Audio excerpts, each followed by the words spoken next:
Coming to you from deep inside the bowels of a great big empty.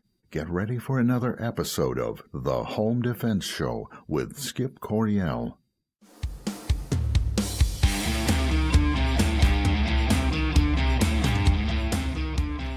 Hello, American families. Welcome to this week's episode of The Home Defense Show. I'm your host, Skip Coryell. And if you love your family, care about them deeply, and want to learn how to protect them in every facet of your life, then you've come to the right place. We got a great show for you today, and I know that you're going to love it. Today we have Joel Fulton from Freedom Firearms in Battle Creek, Michigan. Joel and I will be discussing the most recent school shooting. By the time you hear this, there could have been another one for all I know, but we're talking about the Parkland, Florida school shooting where 17 students were murdered. Joel has some very firm opinions about that, and he is knowledgeable. So we'll be discussing that, and as always, I promise you it will be animated, and it will be exciting, entertaining, and educational. But first, what's been going on in the Coryell family? Well, we just got back from a funeral. I think I told you last week that my wife's grandmother, Ethel, had died, so we had to go to southwest Kansas, Scott City, Kansas.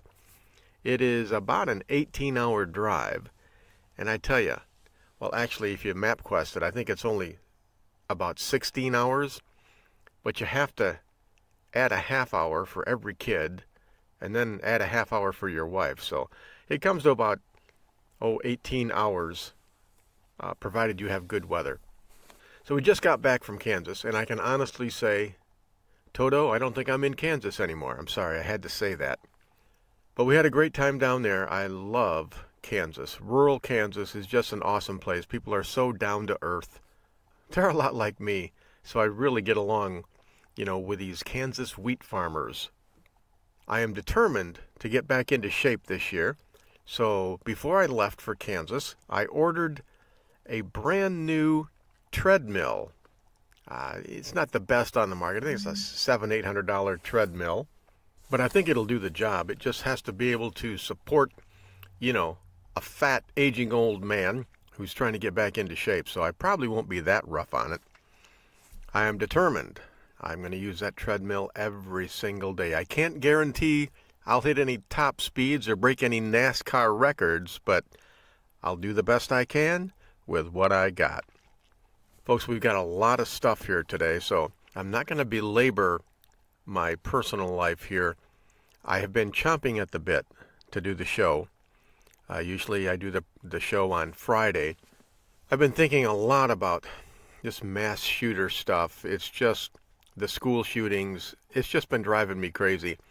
The more this idiocy happens, the more sugar intake I get, the more junk food I'd have.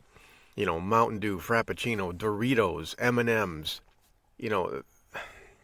It's terrible. But I've been driven to junk food in despair. I listen to everything out there on the news, and it just drives me crazy. So before we get into the heavy stuff, let's start out with something light. And what does Skip Coryell view as something light? FoxNews.com, Chevy Chase gets into roadside fight with young drivers who had to look up who he was. Now, that just blows me away, but, who doesn't know who Chevy Chase is? But check it out here. A Long Island man, he's from New York, that explains it. A Long Island man said he kicked Chevy Chase in self-defense on an upstate highway when the unhinged actor lunged at him and warned, "I am going to ruin your lives."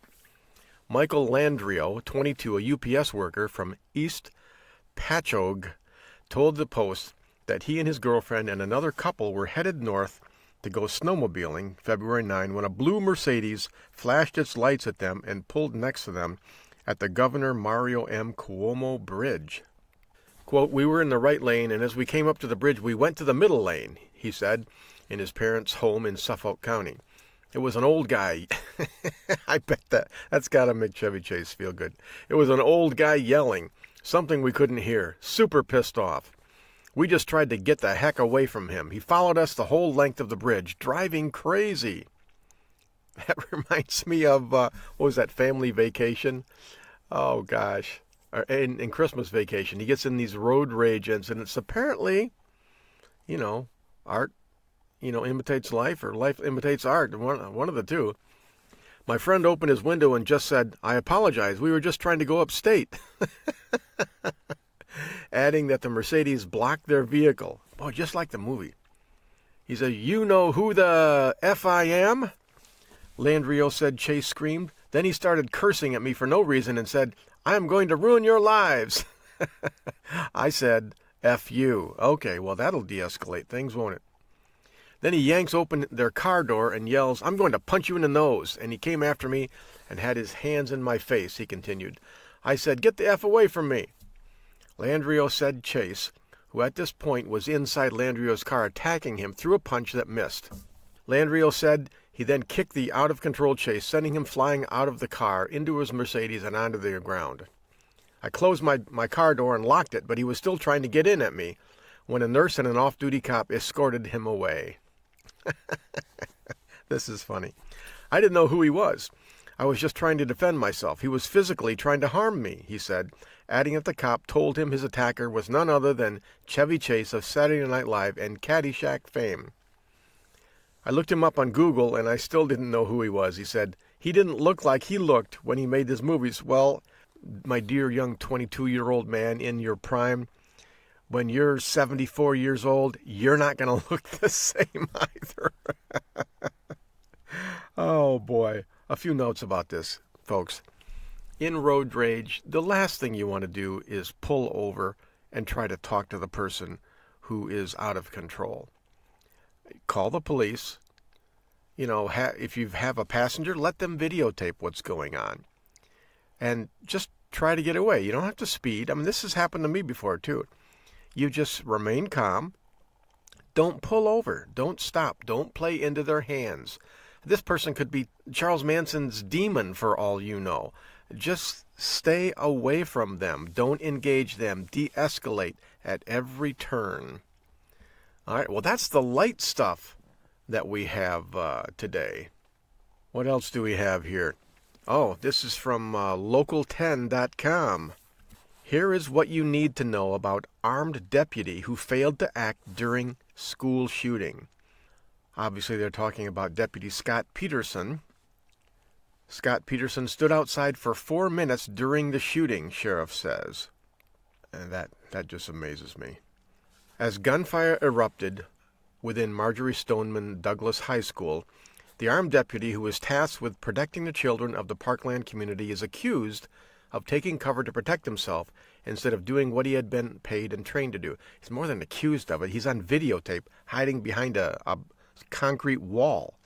When faced with the realization Thursday that he was going to be suspended without pay, Sheriff Scott Israel allowed Broward Sheriff's Office Deputy Scott Peterson to resign/retire, which would make him eligible for whatever benefits and pay he might be entitled to receive.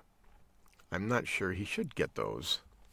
While Nicholas Badman, mass murderer, used an AR-15 style semi-automatic rifle to kill 17 people, Peterson was armed and in uniform.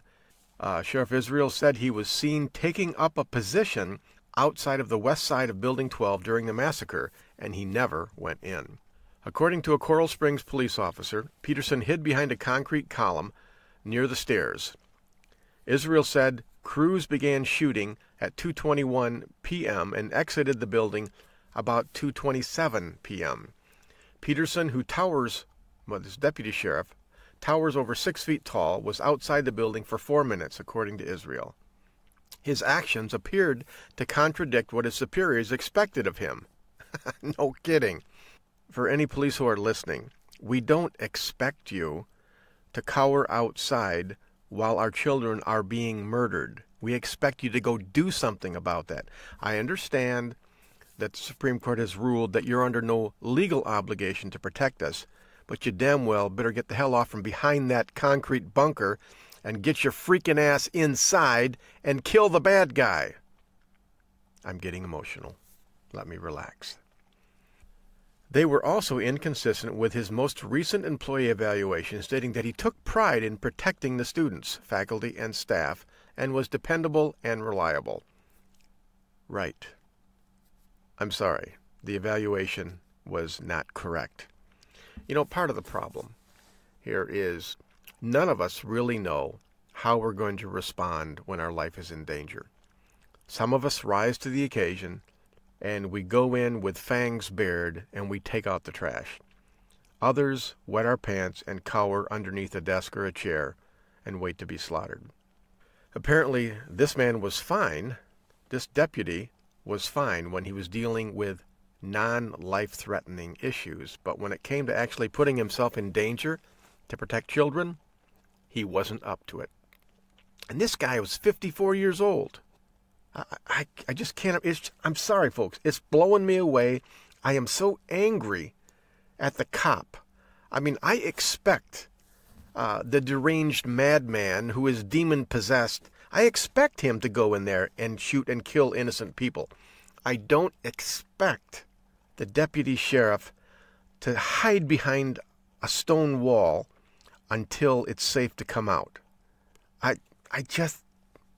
That's unacceptable to me. I cannot wrap my head around that.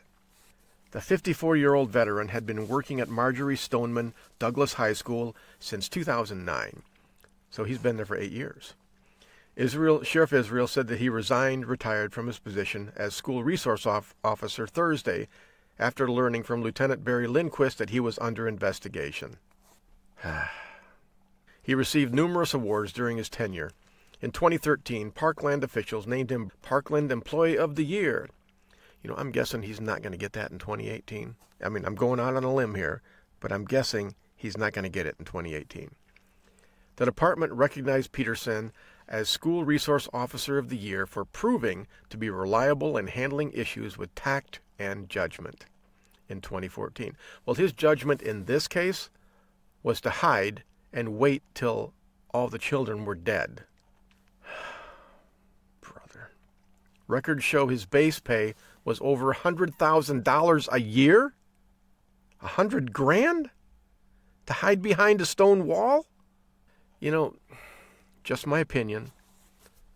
I know I'm getting excited here, but I tell you, folks, this man is a coward. He's unconscionable. He waited behind a cement wall, knowing that his job was to run towards the gunshots. He stood there, behind the wall, listening to the gunshots, knowing that every gunshot is a dead child. Oh!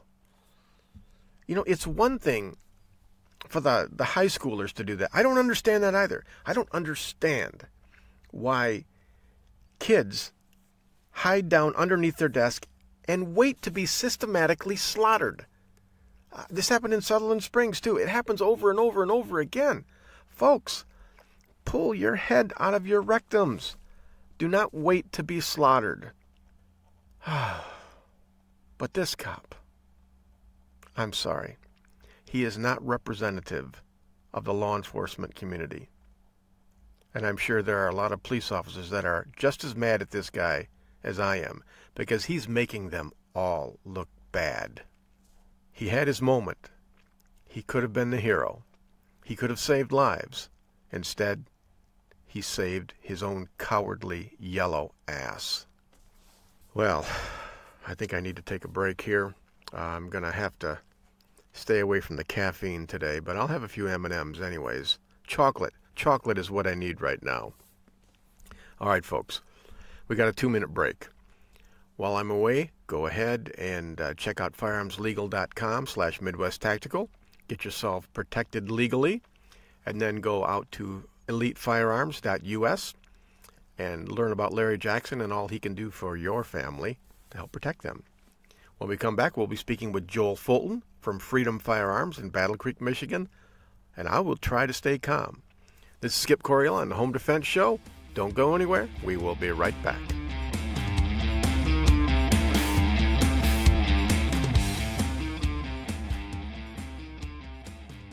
My name is Cedar Coryell. Welcome to the Home Defense Show with my dad, Skip Coryell. Don't go nowhere. We'll be right back. This is Skip Coryell from the Home Defense Show, and I want you to have the very best handgun that money can buy. And that's why we recommend you visit Larry Jackson at Elite Firearms and Training. As a concealed carry instructor, I see people every week out on the range with guns they can't shoot properly because they didn't know what to buy. That will never happen at Elite Firearms and Training. Larry Jackson will personally fit you with your very own personal defense pistol. So call Larry Jackson today at 616-299-8715 or visit elitefirearms.us. This is Colonel Denny Gillum. I host Frontlines of Freedom, a weekly syndicated military talk radio show. One of my co-hosts is Skip Coryell, the host of this show. We cover things that impact military and veteran communities, and we do it from the veteran's perspective. The show is broadcast across the nation and is also available as a podcast on our website, frontlinesoffreedom.com. Please join Skip and me weekly on Frontlines of Freedom.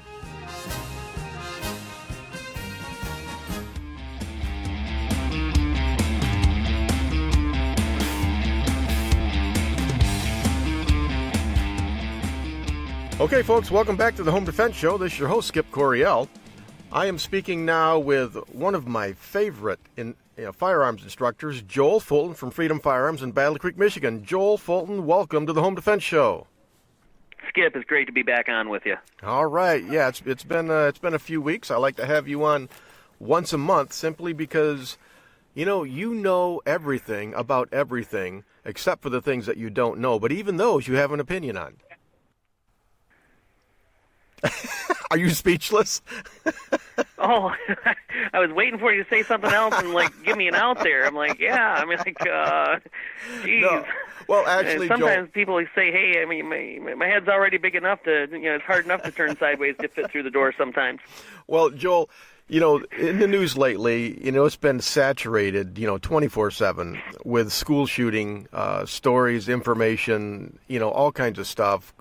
And I know you're very well informed on the news, especially gun-related, firearms-related stuff, and you're opinionated. And so, I wanted to talk to you today about this latest school shooting down in Parkland, Florida. Just go ahead. I'm going to let you ramble here for a little while, and I'll interject questions as you go. Sure. First of all, let's just establish whether you're pro-gun, whether you're anti-gun, whether you think there's no place for modern sporting rifles in today's society, or whether you think that they're the greatest thing since sliced bread, we all agree on the same goals, and the same goal is we need to keep kids safe. The problem is that we've created situations where our kids are left pretty much defenseless. We established gun-free school zones back in 1994. We have all these massive school shootings, starting with Columbine in 1998. Well, you left the schools defenseless. Yeah. Now, I don't have a big problem going, hey, look, we need to control whether or not there's a lot of arms there or any arms there. I'm not saying that arming teachers or having armed guards there is the be-all and end-all. Certainly, I don't have a problem with that being there as a absolute last line of defense if something happens and we need to stop the carnage. Because, look, if there's a bad guy there with a gun, as Wayne LaPierre said, we're going to call a good guy with a gun. Right. There's no question about it. We're calling the police and praying they get there fast enough to save lives. And even if they do, sometimes they don't rise to the occasion. Sometimes the courage just simply is not there. I feel bad for the guy that was the school liaison officer, and I say it feel bad for him in this regard.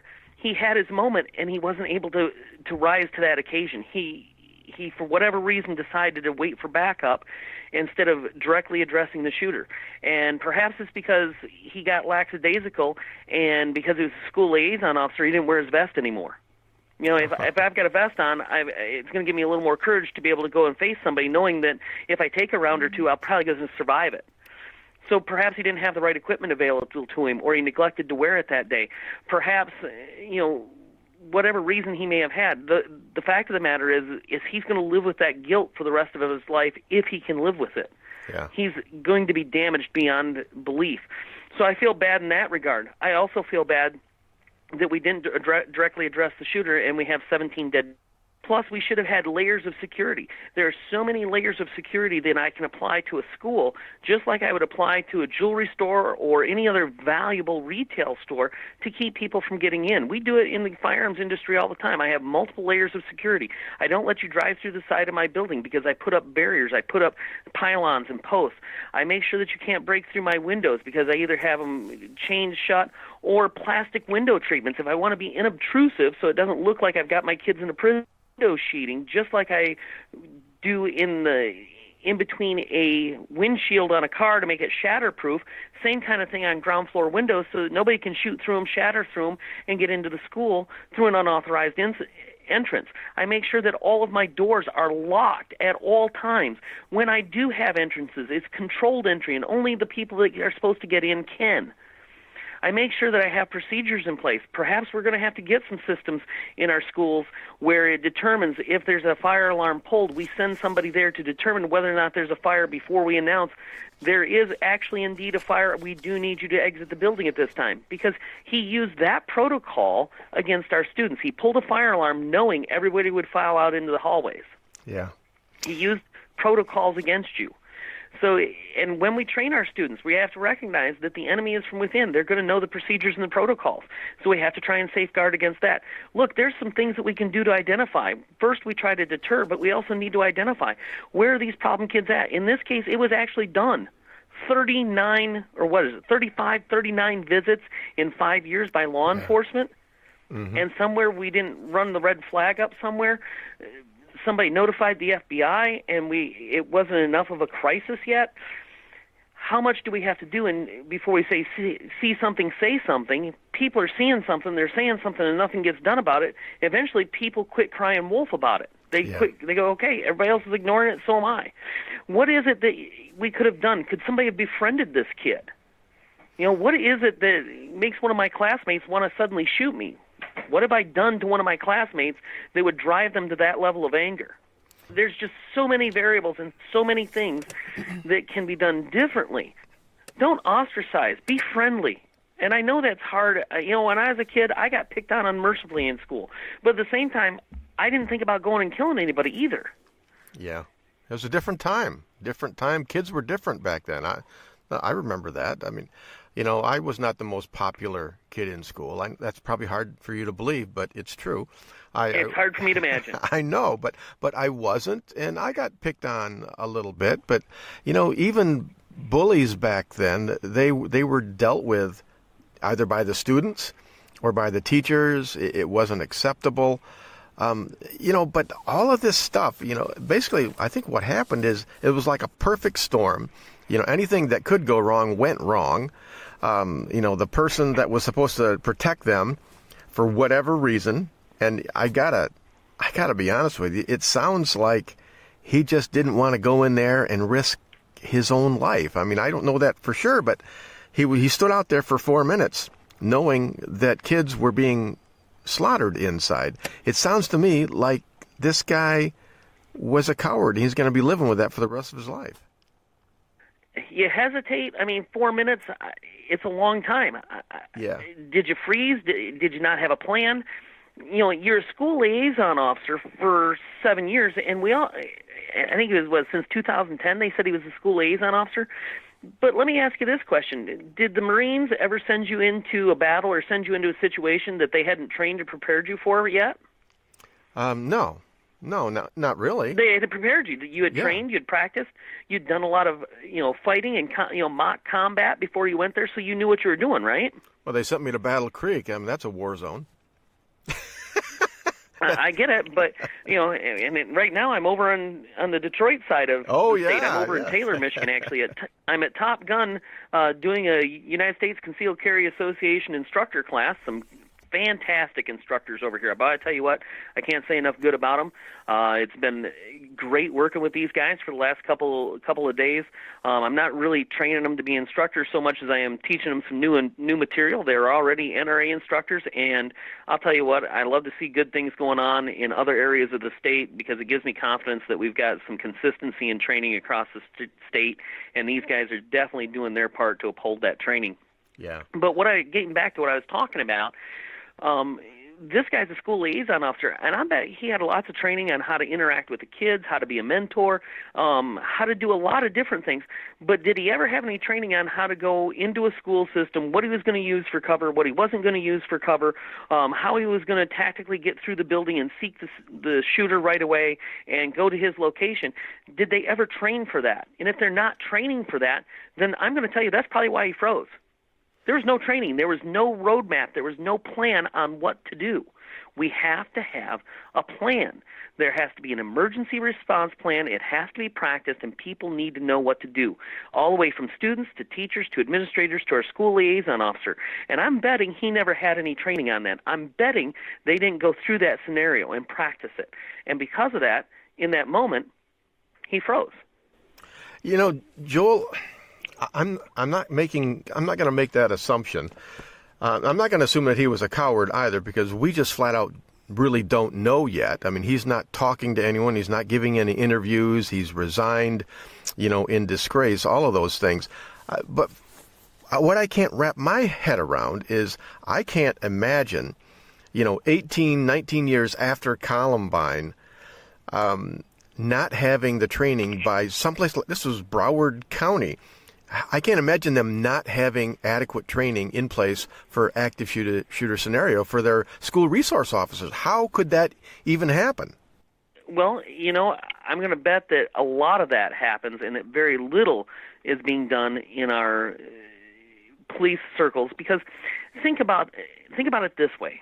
What is the actual likelihood, percentage-wise, given the number of schools that we have in this entire nation, that a major mass school shooting is going to happen at your school? The percentage is probably fairly low. So how much resources do you dedicate to that, to train for that? I'm going to say it's worthwhile. We should do it. I believe we should do it. You believe we should do it. Most parents would readily agree that we should do it. But it's probably one of the least likely scenarios that they're going to train for. They train for traffic stops. They train for drug interdiction. They train for domestic violence situations. They train for the situations that they encounter on a daily basis. Well, I agree with you, and I understand that. The problem is, if that unlikely scenario occurs, you end up with dead bodies all over the place, and that's what makes it so important that they train for this. But, I imagine we will find Absolutely. out later on, a week from now, we'll probably find out what Broward County has in the way of active shooter interdiction and training and things like that. Until then, we can just guess. But, Joel, we're about out of time for this segment. When we come back, let's talk about gun control. I think you'll probably have an opinion on that. So when we come back, Joel, we'll be talking about that. Probably. Yes, right. We have a 2-minute break here. While I'm away, go ahead and check out firearmslegal.com/Midwest Tactical. See how Firearms Legal Protection can help you protect your family against the criminal justice system. And then also go to elitefirearms.us and find out how to get the right firearm for you and your family. Okay, this is Skip Coryell on the Home Defense Show. Don't go anywhere. We will be right back.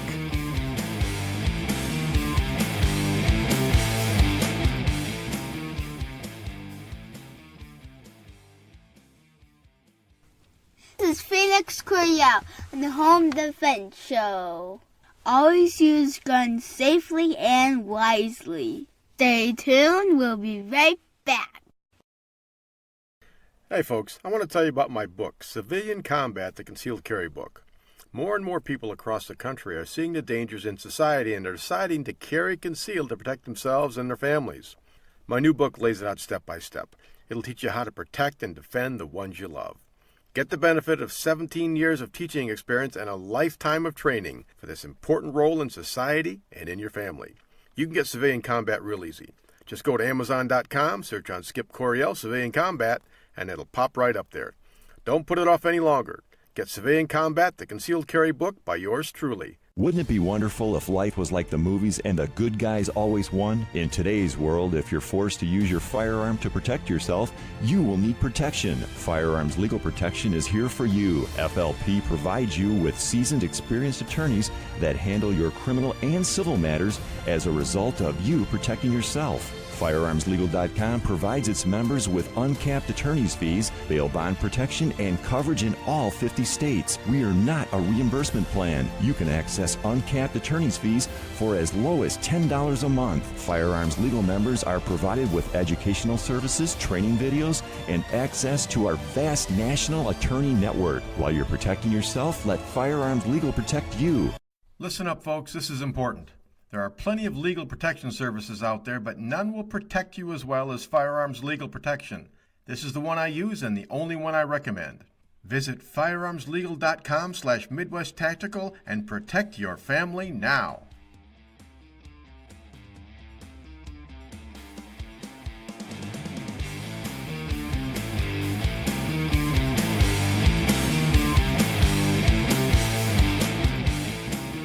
Okay, folks, this is Skip Correll on the Home Defense Show. Welcome back. We are speaking with Joel Fulton from Freedom Firearms in Battle Creek, Michigan.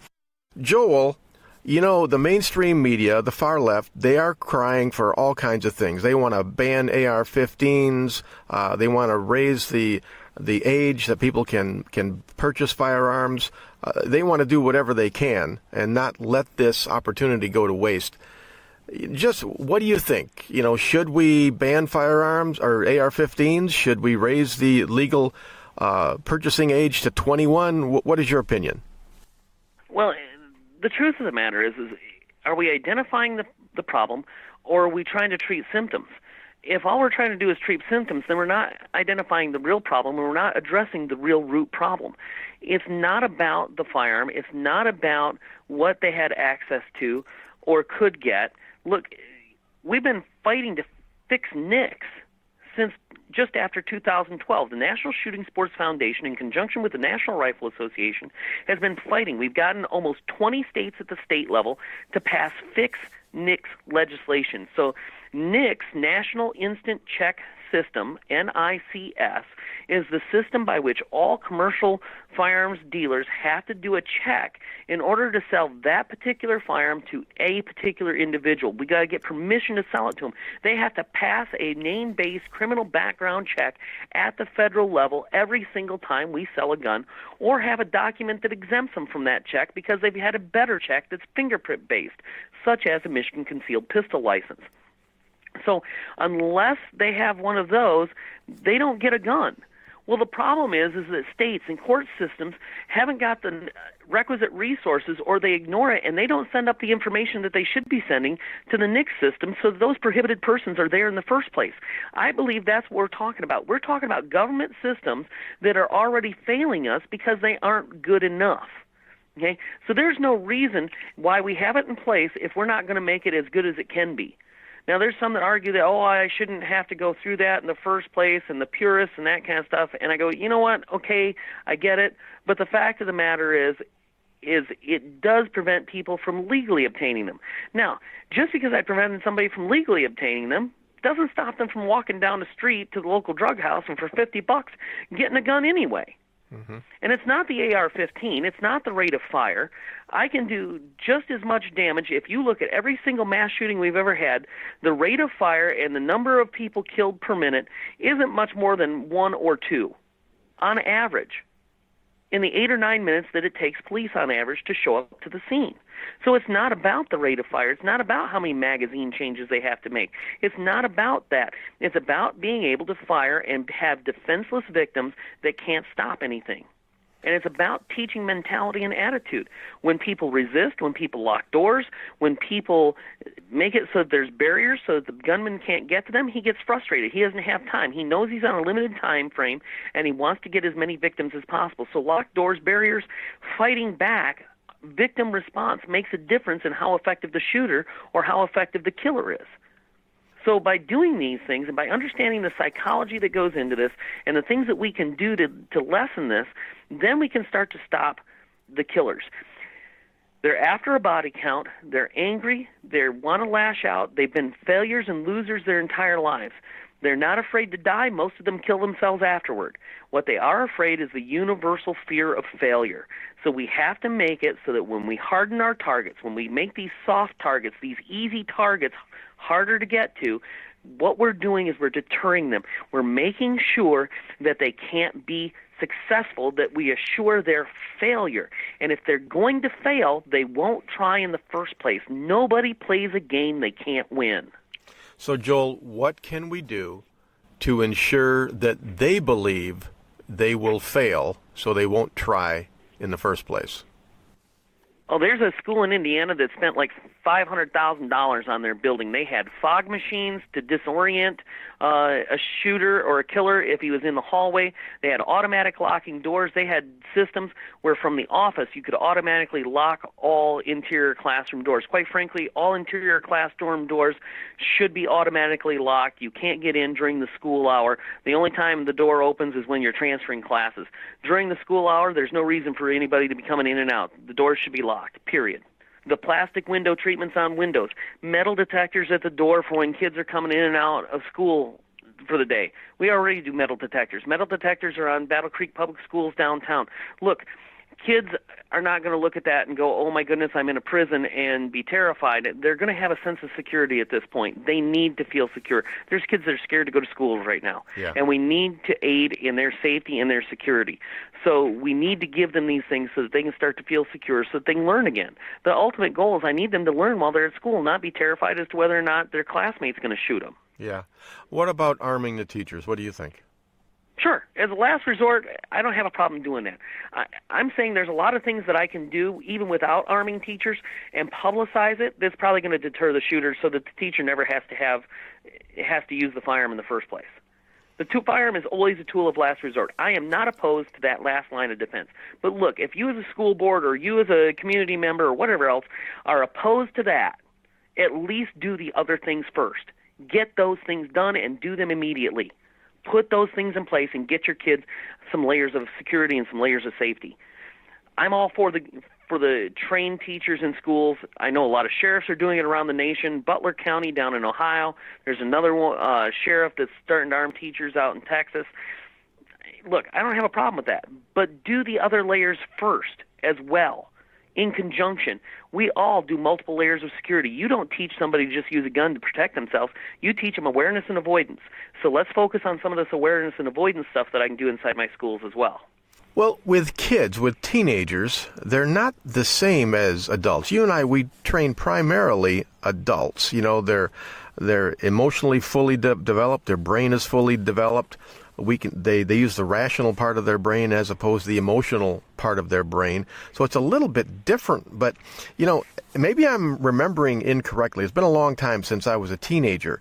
But I don't remember being raised to be such, what's the technical term for it, wimp, that if someone started attacking and killing people, that I would cower under my desk and wait for someone to come and kill me. How do you teach kids to fight back? Well, that starts with your insurance companies. I'm going to tell you, for at least my recent memory, so since I was work age, 16 years old, and that unfortunately is now 30 years ago, I was taught that if somebody came in and wanted to rob the place, give them the money, give them whatever they asked for, put a bag of fries, and ask them if they'd like fries with that. When I was working at McDonald's, I was told that. You don't fight back. And insurance companies have been teaching retail stores that for years. And when you get inundated with that as a teenager, that you don't fight back, suddenly we're being taught, don't fight back, give them whatever they want. Yeah. And if you give them what they want, they'll go away. Well, that's unfortunately not the case. What they want is your dead body. Yeah. And I'm not giving them that. So the paradigm has changed. The paradigm changed on 9/11/2001. And 2 planes crashed into a tower, and a third one said, we're not going down like that. We may go down, but we're not going down like that. Time to fight back. Yeah, it really is. I mean, I teach my kids. I've got 11-year-old, 8-year-old, and a 6-year-old, and I'm raising them differently. These are totally different times. We talk about sheeps and sheepdogs and wolves and all that stuff in our classes, and Dave Grossman and all of that stuff. And, I always say, there's nothing wrong with being a sheep. until you meet the wolf, and then it's a really bad day, to be a sheep. There's so many things that we have to do. Joel, give us a summary, step by step. If you could say, all right, I'm in charge of this school. What am I going to do to this school to make it safe? What would you do? Just any school that I'm going to You're the boss. You are God in this school. How are you going to make it safe? I want plastic window treatments on all ground floor level windows. I want automatic locking doors to be able to be controlled from the office. I want locking doors that the teacher can control in and out. I want, so if centralized, if there's an emergency, then I can automatically lock all doors from the office, give an announcement, and have people get behind lines drawn so that they can't be seen from the windows in the doors to the classroom, so they know where to stand so the shooter can't shoot through a door and get to them. I want some kind of controlled entry system, so the exterior doors, unless it's where students are coming in the morning, those are locked as well at all times, and they have to communicate with the office in order to be allowed in. I want metal detectors. I want all those layers. And quite frankly, I'd have an armed school liaison officer or armed security guard, and if teachers wanted to be armed, or if I had, veterans that said, hey, look, I'm willing to do janitorial services, but I get to carry a gun. I'm all for that too. Yeah. I think you're right on with that, Joel. I mean, concentric rings of security going from the center all the way out into the parking lot. We do that with church safety training. We set up concentric rings of security. I want to be able to identify where he's at. I want camera access. You've got key fobs that officers can use to get into locked doors when they need to respond to a scene, so every officer can have a key fob that accesses that school. You have camera systems that remotely can be seen by emergency dispatch. They can tap into that. There's so many things that can be done. All right. What about the gun control? Because if you listen to the news, if we would just ban all guns, we would never have another school shooting. Whatever firearm you ban today, they're just going to go to the next one that's not banned. And then you're going to want to ban that one. And then we'll go to the next one. At some point, we're defenseless. The whole point of that Second Amendment is that we have firearms there to repel foreign invasion, and we have firearms there to stop a tyrannical government. All right, we got like 2 minutes left. It doesn't get compromised. I can't trade security, a false sense of security, for my freedom. That's non-negotiable. Senate Bill 584. That is stalled in the state Senate right now. What's and that would allow concealed carry holders, to get an extra 8 hours of training and carry in places like schools. Any possibility of that being passed in the wake of this latest school shooting?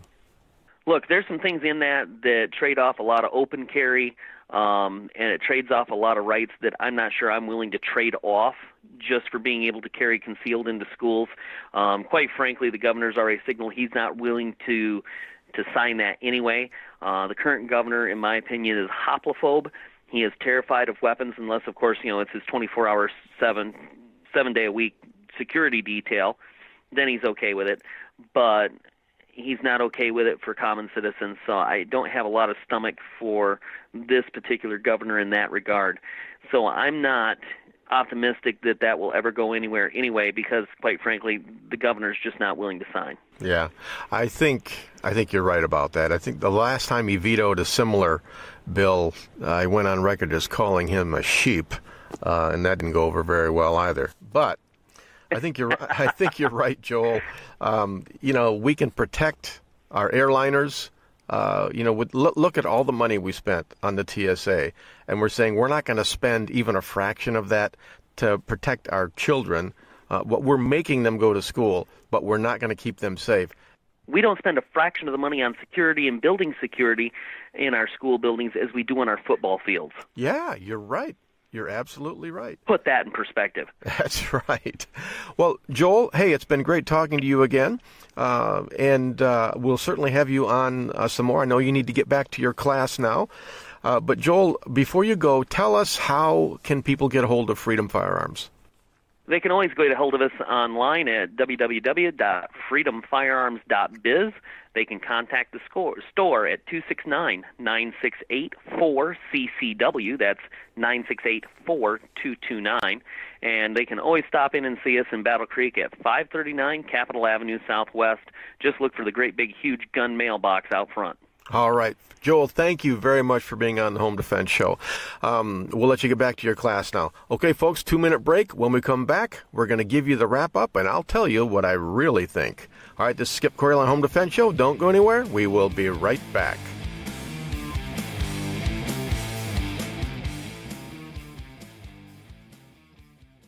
Welcome to my dad's Home Defense Radio show. You're gonna love it.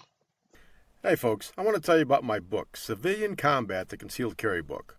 More and more people across the country are seeing the dangers in society and are deciding to carry concealed to protect themselves and their families. My new book lays it out step by step. It'll teach you how to protect and defend the ones you love. Get the benefit of 17 years of teaching experience and a lifetime of training for this important role in society and in your family. You can get Civilian Combat real easy. Just go to Amazon.com, search on Skip Coryell Civilian Combat, and it'll pop right up there. Don't put it off any longer. Get Civilian Combat, the Concealed Carry Book by yours truly, Skip Coryell. This is Colonel Denny Gillum. I host Frontlines of Freedom, a weekly syndicated military talk radio show. One of my co-hosts is Skip Coryell, the host of this show. We cover things that impact military and veteran communities, and we do it from the veteran's perspective. The show is broadcast across the nation and is also available as a podcast on our website, frontlinesoffreedom.com. Please join Skip and me weekly on Frontlines of Freedom. This is Skip Coryell from the Home Defense Show, and I want you to have the very best handgun that money can buy. And that's why we recommend you visit Larry Jackson at Elite Firearms and Training. As a concealed carry instructor, I see people every week out on the range with guns they can't shoot properly because they didn't know what to buy. That will never happen at Elite Firearms and Training. Larry Jackson will personally fit you with your very own personal defense pistol. So call Larry Jackson today at 616-299-8715 or visit elitefirearms.us. Skip, it's time for the Armed America Report. Take us there, man. All of us here at Frontlines of Freedom want our listeners to get trained and get armed in that order. We fully support the right to keep and bear arms for all law-abiding families, and we encourage you to find out about the laws governing use of deadly force in your state and follow them to the letter. And of course, don't forget to follow the rules of safety and common sense whenever you're carrying a firearm to protect the ones you love. What's the story this week, Colonel? Well, when a stern request to go away didn't dissuade a Texas woman from breaking into a neighbor's home, the homeowner shot and killed the burglar. Montgomery County law enforcement officials are investigating. Early indications stated the defensive shooting was justified. Quote, she actually opened the screen door and started coming in the back door, Justice of the Peace Wayne Mack told a reporter. The homeowner advised her not to come in the house and feared for her life. The suspect was shot in the abdomen and was pronounced dead at arrival at an area hospital. The armed citizen was not injured during the incident. Thanks, Colonel. This story gives us an excellent opportunity to discuss the ins and outs of issuing a challenge command. Even if you don't know exactly what they are, you've seen and heard them being issued by Hollywood actors in the movies. The problem is, there's a big difference between Hollyworld and the real world that you and I live in. In Hollywood, the challenge command might go something like this. Hey, you dirty, rotten scumbag, I want you to lay down that gun and kick it over to me real slow-like. Well, that works fine in the movies because the guns aren't real and everyone is getting paid to stay on script. But in the real world, there is no script and the bad guy has a mind of his own. Here are some general guidelines to follow when issuing a challenge command in a potential life or death scenario. 1. Only issue a challenge command when you are safely behind cover. Never give the bad guy the first shot. Move behind something that will stop a bullet and then issue commands. 2. Issue your commands from the diaphragm and not your throat. Express them as loudly and confidently as possible. Yells issued from your throat will strain your vocal cords and sound like Mickey Mouse, and no one is afraid of Mickey. 3. Never use profanity in challenge commands. The purpose of the command is to take charge and de-escalate the threat. Profanity has a way of making your attacker angry, which can escalate into more violence. And 4, keep it short and sweet and very simple. If you try to get fancy while your heart rate is at 200 beats per minute, you just might screw it up. A simple stop or I'll shoot will suffice. All in all, this lady did great, and Front Lines of Freedom gives her a hearty military salute. All in all, this lady did great, and Front Lines of Freedom gives her a hearty military salute and a job well done. Wow. She did a great job.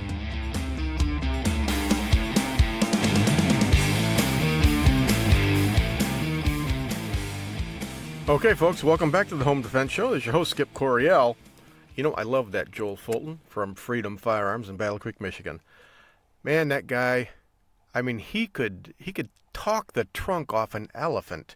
You know, he could charm a puppy away from its mother. It's just fantastic the way he talks. Very learned, very well read, articulate. I mean, ugly as hell, but, you know, who's got everything? I should talk. I have the face for radio.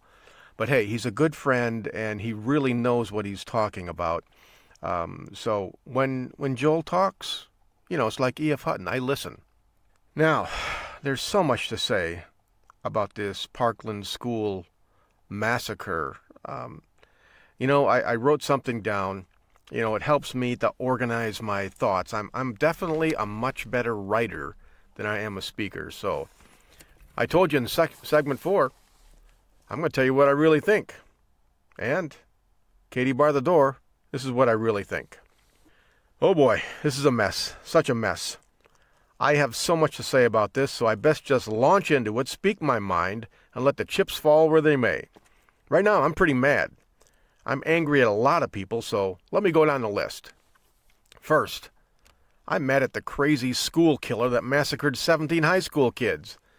These kids will never graduate. They'll never be hugged by their moms. They'll never get the benefit of having those father-son or father-daughter talks they'd otherwise get.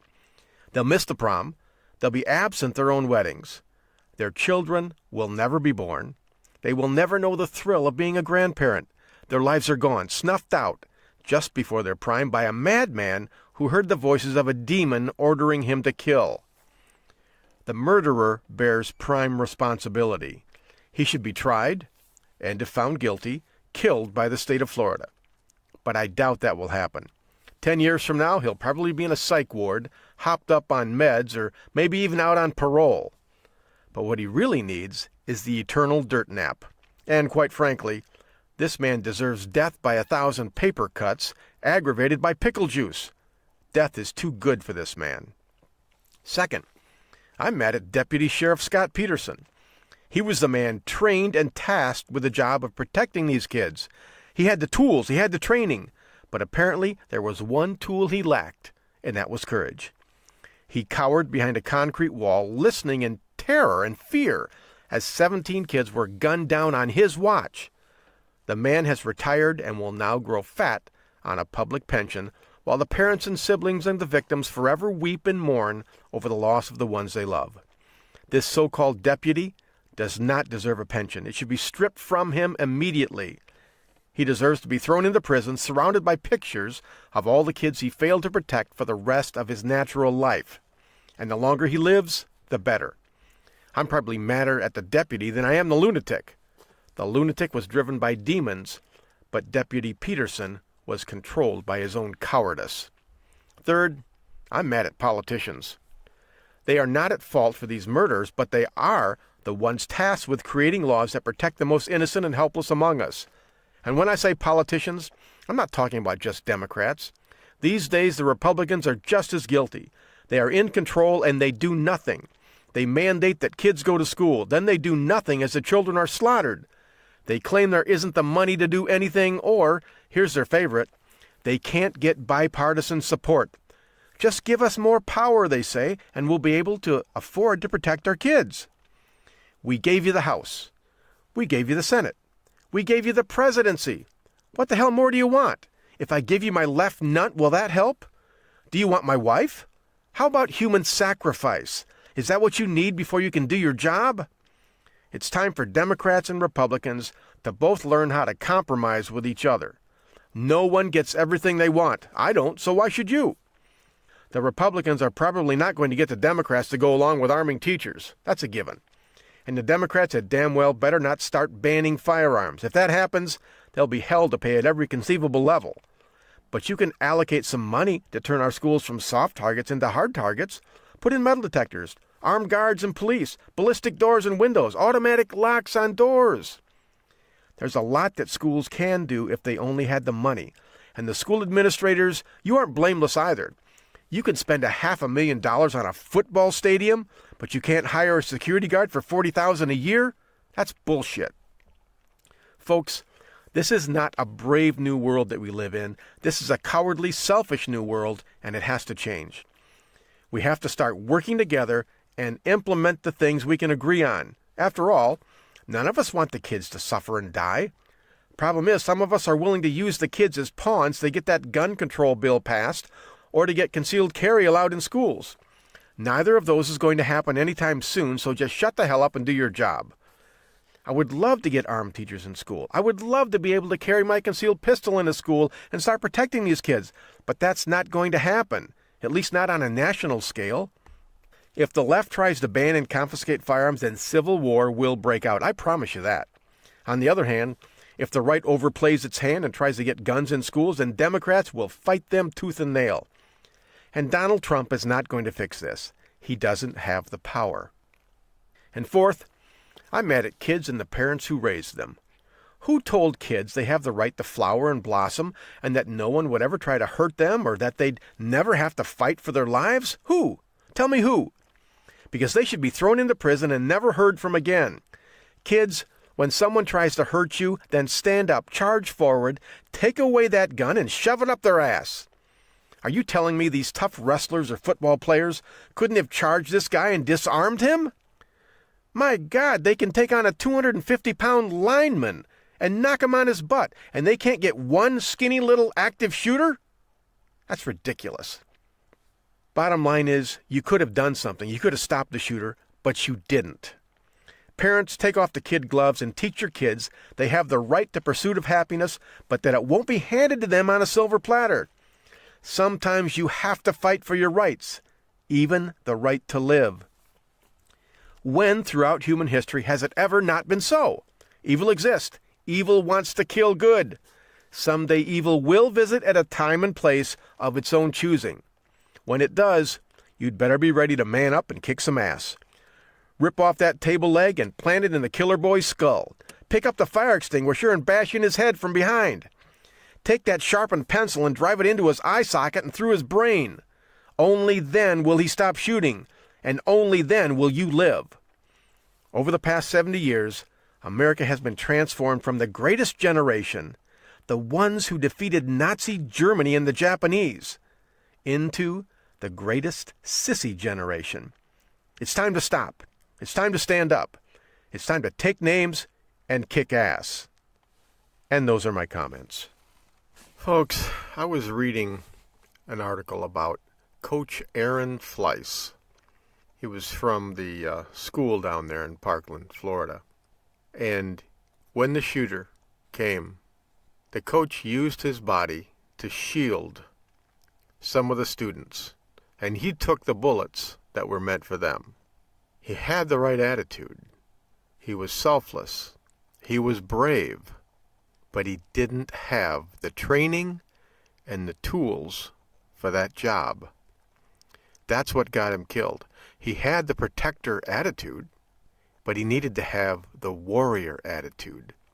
There's a big difference. If he'd had some support, if he'd had some training, if he'd had the right tool, he wouldn't have had to use his body as a shield. Because you know what? The human body does not make a very good shield. All it does is stop bullets. And Aaron Fleiss died. It was not necessary. I wish I could have had 30 seconds to talk to him before that happened.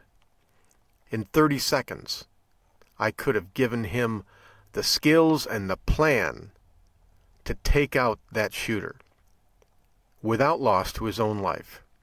And that's the problem, folks. These children are dying because the people in charge don't have the proper attitude, they don't have the skills, and they don't have a plan.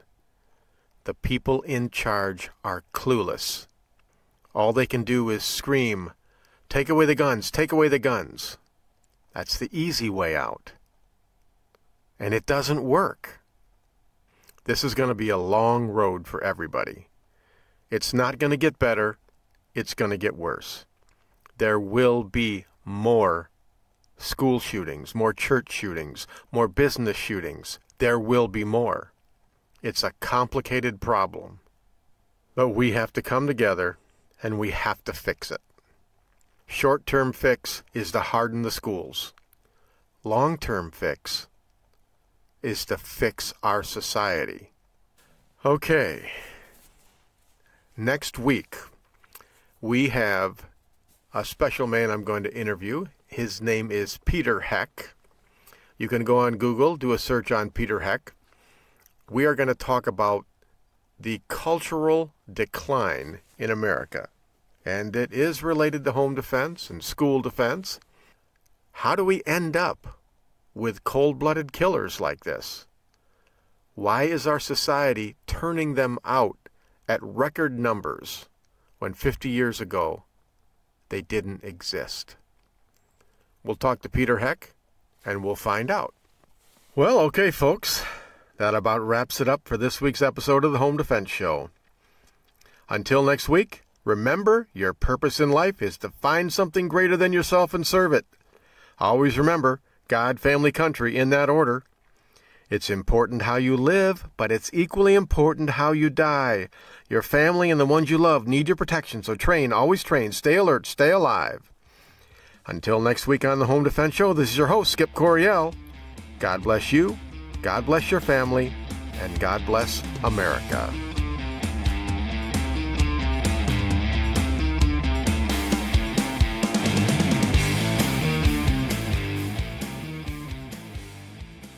Thank you for joining us this week on the Home Defense Show. Now, get out there and protect the ones you love. We'll see you next week with more of the best in home defense. Bye-bye, boys! Have fun storming the castle!